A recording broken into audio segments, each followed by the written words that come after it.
I'm always happy to be able to tell other people about Marcellus Shale because I don't think everyone, you hear about it on television maybe in your areas, but to be living in it, it's a big change for us in Pennsylvania. I picked this particular picture. I was hoping it would give you an idea. I don't know how well you can see it. There is a long access road there to a well site, and then diagonal from that well site to the woods is a gathering line that was recently installed when this picture was taken. And this is from Bradford County, Pennsylvania, where it's a heavily drilled county.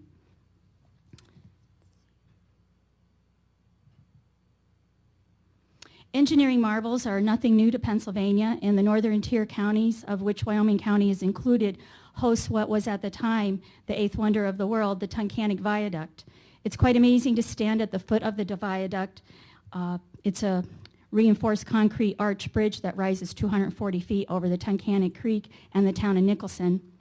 Its simplistic artistic grace is from an era gone by.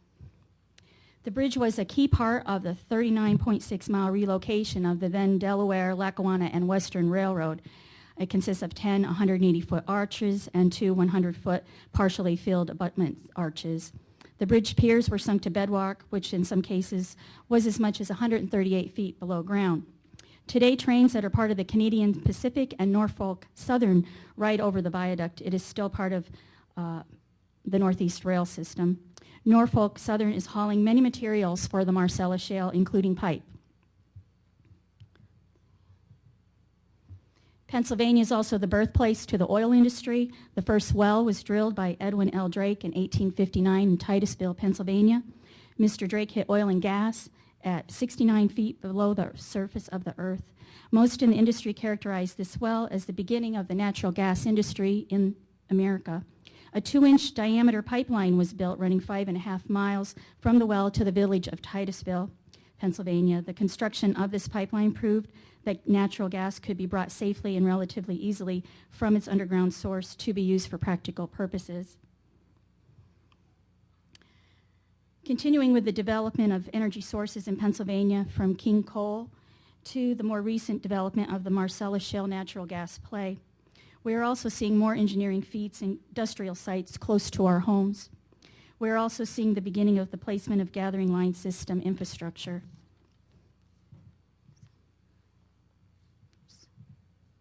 The pace of the development is amazing to those of us living among the community changes. The Marcellus Shale formation covers 2/3 of Pennsylvania, although not all the areas will be exploitable. Much of the state is poised for pipeline and associated infrastructure. The majority of these new pipeline systems will be gathering lines, and at present in Pennsylvania, all gathering lines remain unregulated. I wanted to give you an idea of the pace of the changes in our state. In 2008, the red dots are Marcellus wells, and the blue are the traditional oil and gas shallow wells. And then 2009, 2010, 2011, and this is to date. And where I live is Wyoming County, which is in that northern portion where a lot of those dots are. The pace of the development to those of us living within the shale seems quite remarkable, and perhaps it's not. It's just that we're not used to this environment. We lack the experience. In the northern tier, Bradford County had their first Marcellus well drilled in 2008. Since then, 175 miles of gathering lines have been built, and there are 467 miles of proposed gathering lines, and over 2,000 drill operate permits to date. Oh, I was at the wrong screen. Okay. Contrasting with Wyoming County, where the development has been slower, first Marcellus well was drilled in 2009. There's more than 100 miles of gathering lines in various stages of permitting and building, and more than 50 miles of proposed gathering lines, along with over 200 drill operate permits to date. I have recently seen a listing for one midstream company that was representing one well operator with over 300 miles of gathering lines that they were preparing to submit permit applications between now and March of 2012. And 2012 will certainly be the year of the gathering lines, at least in the northern tier region, if not all Pennsylvania Marcellus Shale. These lines are running primarily in Class 1 areas, rural areas, areas where there is the potential to have more gathering line miles than roads. Of great concern is the fact that presently our legislature still has not authorized the PUC the authority to statutory or oversight of these lines. Thus, these lines are being placed lacking any construction inspections or standards. While these companies do operate with admirable standards, not all do and not all subcontractors do. There are a large variety of contractors operating within the Commonwealth. Even with the legislature authorizing the PUC oversight within the federal regulations, these Class 1 area gathering systems slip through the cracks. Most gathering line systems will be running in Class 1 areas. Senator Baker is preparing to introduce a bill that will provide for Class 1 area regulation. While much of these lines will run through farm fields and forest lands, some will be running and already are within close distances to homes, some as close as 50 to 75 feet, or putting homes within the potential impact radius of these large diameter, high pressure lines. Therefore, some of us would like to see stronger standards, at least in the areas near our homes. It is very unlikely that we will be successful in obtaining that. We will perhaps be lucky to just adopt federal standards into Class 1 area gathering systems. Simply, we do not have the votes in the legislature to gain any or most protections we need in the rural shell areas. This has been very obvious to us by the amount of time our legislature has placed on debating a tax as compared to passage of or time spent debating any bills that would provide air, land, and water protections. We currently have 2 bills in the legislature that would provide the PUC with the necessary authority to have oversight on gathering lines in classes 2, 3, and 4. One bill provides for Class 1 area registry. Another bill introduced provides for Pennsylvania one-call mandated participation, and yet the bill to be introduced, Natural Gas and Hazardous Liquids Pipeline Act, provides for adequate protections such as much-needed safety measures in Class 1 areas. This bill includes a Class 1 area registry, one-call registration, and safety inspections. And Tuesday night, our Senate passed a bill into the House, Senate Bill 1100, that mandated Pennsylvania one-call. That bill has probably the most success right now of going anywhere as compared to the other ones. There are a variety of landowner issues occurring that have many of us concerned. Prior to Marcellus Shale, we really didn't have that much pipeline infrastructure in our rural areas. What was present was not really thought of with much of any concern, having been placed perhaps 50 years ago. The midstream companies and landmen have been very difficult to deal with. Because of the experience many landowners received during the gas leasing phase of Marcellus Shale, they were more hesitant to sign the first offer presented. One local group, the Wyoming County landowners, negotiated one of the best lease agreements in the area, including 45,000 acres within Wyoming County. So once the agreements were signed and life started returning to normal, the landowners determined now the focus is pipelines. Landowners once again formed groups and began to negotiate group pipeline agreements. One agreement was working towards including everyone such that it could be utilized a la carte, recognizing parcel sizes have differing concerns.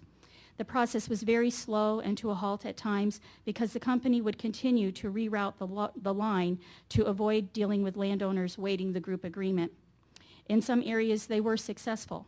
In the northwest part of the county, for the most part, they were not. Landowners have been holding out for safety and environmental measures as well as a better financial package. Landowners felt they had to do this because our legislature had let them down. One gathering line in this area changed routes and is still changing routes. It must be close to 20 times now. I have lost track.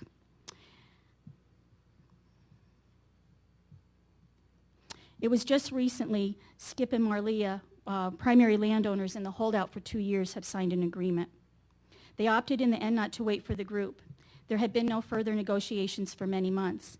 The midstream company, rather than take the direct route of 5,000 feet from one well site to a series of others, they determined to go a roundabout way and reroute 16,000 feet, which included going over the little round top where blasting would be involved.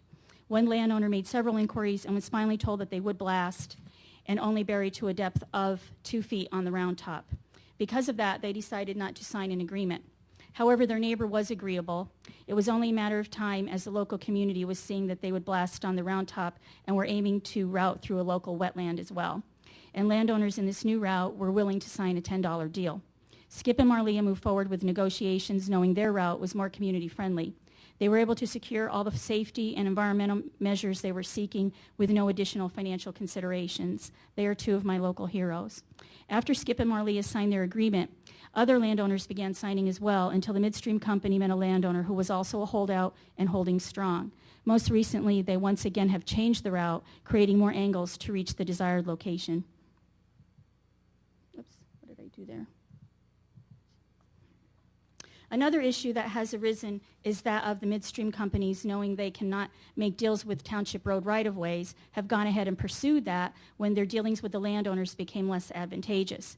Townships are largely rural in these areas and lack funds. They also most often operate with part-time supervisors and staffing. Often these supervisors do not have the knowledge they need when dealing with these companies. In Pennsylvania, township road right-of-ways are still owned by the landowner. The landowner is the only one with the right to negotiate gathering line right-of-ways. The townships can negotiate for utilities such as distribution lines, but not gathering. This has become an issue of contention in just about every northern tier county. In one county, the line had to be dug up after installation. In my county, because I informed the township supervisors with the case law, they referred the midstream company back to the landowners where their negotiations had broken down. In the end, the line was not rerouted back to the open meadows, but remained alongside the township road. Homes within 50 feet of this larger diameter high-pressure gathering line that also have distribution lines running nearby, since they were offered the opportunity for natural gas service when a warehouse fueled by natural gas was built a number of years ago. The right-of-way for this gathering line is a negotiated fixed 15 feet, and adequate safety standards were agreed to, 48-inch depth and Class 3 area standards. However, there is no agency that has any authority to see that these negotiated standards are being adhered to during construction. There are numerous contractors from both within and beyond our local areas installing gathering lines within the Commonwealth. Presently, the only oversight is through our Pennsylvania Department of Environmental Protection. They issue permits for ground disturbance as well as stream and wetland crossings. Some permits are in conjunction with the Army Corps of Engineers. These regulations have nothing to do with the construction of or gathering systems themselves. However, the local companies doing this work will tell citizens that, oh, we're regulated, but it's a little bit of a stretch. Despite the lack of construction oversight, the DEP has been tackling numerous issues related to inadequate erosion and sediment controls and inadvertent returns in boring operations. One was actually quite publicized because of YouTube videos that were taken. Other inadvertent returns have occurred lacking no video, have come under the scrutiny by the DEP, and in one case, the construction was halted for a period of time. Landowners really have no idea what to notice if they are able to even get nearby the operation on their own property. Some companies forbid anyone unauthorized from being in the construction zone. Some landowners will have multiple lines from multiple companies on their property. If the second or next company installs a line with safety measures such as cushioning, they then realize perhaps something was amiss with the first line. I've received phone calls regarding such matters, but there is no agency within the Commonwealth that has any jurisdiction over gathering lines. I was contacted by another who was aware of several lines in the same area. One line was already in operation with natural gas flowing. The line was buried in a depth of only about 2 feet. The workers almost hit the line while excavating the new trench for another line. There were 4 lines in that area as they were meeting the transmission line, all different companies and all different contractors. Besides the gathering line depth being shallow for any standard, it was also filled with rocks. The first line, which had gas flowing, was installed perhaps a year or 18 months prior, lacking construction standards and oversight. And again, there was no agency that I could contact that would have any jurisdiction. One company operating in Wyoming County was fined $34,000 by our Department of Environmental Protection for having a 5th Baker tank on site that was used for purposes other than gathering line hydrostatic testing. This 5th tank had an unknown substance, thought to be drilling mud, oil residue in suspension, and a visible sheen on the water surface within the tank. It is very questionable what was happening at this location. They were in violation of their permit, and thus the penalty was applied. No agency has any jurisdiction, so there was no investigation as to what purpose the drilling mud was providing during the hydrostatic testing. So with all the new drilling, gathering pipelines are going in all over, is this a problem? So the answer to this question, I guess I would have to say yes. I was on site with a midstream company at a creek boring site, and I was able to speak with the consulting engineer. He expressed concerns to me about the quantity of lines being installed in Pennsylvania, the pace of installation, and that not every company and subcontractor were doing proper construction. He talked to me about the lack of core samples in areas where the boring is occurring. He talked to me about how every company is not taking sufficient planning or standards. We've had so much rain this year and 4 flooding episodes within my county, I've been told that a certain company feels the trench is in erosion sediment control. Pipelines have been placed in trenches with water. There seems to be no consistency with line markings on the same line or midstream company. Lines have been bored under very busy heavy truck traffic routes and are lacking markings almost a year after installation. Spider webs have become an endearing term when illustrating what we can expect with gathering line infrastructure. I attended the Marcellus Shale Advisory Commission meetings and was able to promote the need for Class 1 area regulations. I'm still waiting to read something specific from the governor's office relating to legislation promoted by him, as the commission had put forth a recommendation in their report. Citizens have been in greater attendance at their township meetings wanting to address matters related to pipeline infrastructure. This particular township will presently host at least 2 large diameter, 24-inch and 30-inch high-pressure 1440 PSI lines running fairly parallel. Right-of-ways are not shared. A metering station along with mercaptan tanks have been moved into this community because of backlash from an adjacent zone community. The metering equipment issue has been resolved and will be installed at the former location. There is a general uneasy feeling in this township because of how they are poised for infrastructure, will probably have no drilling, and the residents generally do not understand what is happening because they are removed from the gas fields. Citizens are participating in PUC hearings. At this one recently, a distribution company filed to modify their CPC to include gathering lines. This, in essence, would extend this company eminent domain. It is really quite a quandary to have the PUC approve such a modification over lines they have no jurisdiction for construction standards or inspections, as this modification pertains to an area that would be largely a Class 1 area. The Pennsylvania shalers, more than other residents of the Commonwealth, are really hanging in limbo. Most of the lines in those areas will be Class 1 unregulated lines if nothing is done. One company operating within my county with a 30-inch, approximately 23 miles in our county alone, the project engineer did advise me that they were installing Class 2 standards and hydrostatic testing to Class 3 standards, but not every company will do this and not every time.